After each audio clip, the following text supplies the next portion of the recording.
কোরআনের সাথে চ্যালেঞ্জ করে গুগলের প্রাক্তন বিজ্ঞানী বলেছেন 2030 সালের পর থেকে একটা মানুষও কখনো মারা যাবে না। 2030 সালের পর প্রত্যেকটি মানুষ অমর হয়ে থাকবে, মৃত্যু তাদের ছুঁয়েও দেখতে পারবে না। ঠিক এমনটাই দাবি করেছে আমেরিকার গুগলের প্রাক্তন বিজ্ঞানী রে কার্জউইল।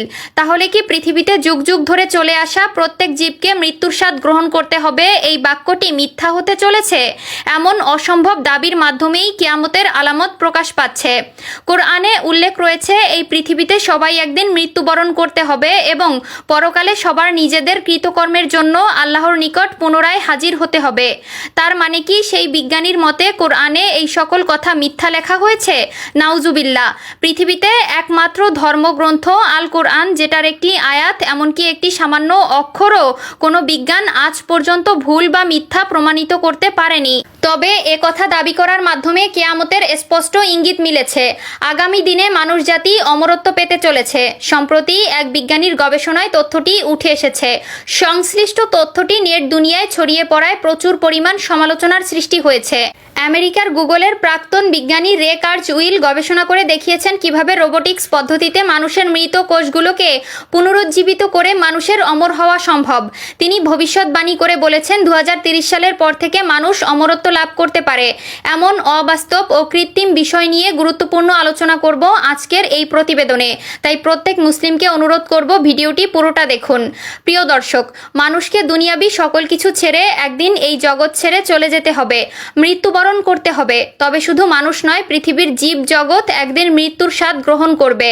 বিজ্ঞানের সহায়তায় এই পৃথিবীতে অনেক মানুষ অসাধ্যকে সাধ্য করতে সক্ষম হয়েছে, অনেক কল্পনাকে বাস্তব করে দেখিয়েছে। মানুষ নিজেদের মেধা কাজে লাগিয়ে অনলাইন অন্ধকার জগৎ থেকে শুরু করে মঙ্গল গ্রহ পর্যন্ত পৌঁছে গিয়েছে। তবে বর্তমান বিজ্ঞান এগিয়ে যেতে যেতে এমন চূড়ান্ত পর্যায়ে পৌঁছে গেছে যে ধ্রুব সত্যিগুলোকেও সাহস পাচ্ছে চ্যালেঞ্জ করতে। সবাই জানি যে জীব মাত্রই মরণশীল, জন্মগ্রহণ করলে মরতে হবে, এটা ধ্রুব সত্য। প্রত্যেক জীবই একদিন মৃত্যুর স্বাদ গ্রহণ করবে, কিন্তু বর্তমান বিজ্ঞান চাইছে মানুষ কিভাবে অমর থাকবে সেটা সম্ভব করতে। বাস্তব জগতে এটা কখনোই সম্ভব নয়। প্রত্যেকটি ধর্মে উল্লেখ আছে মৃত্যুর পরবর্তী জীবনের কথা।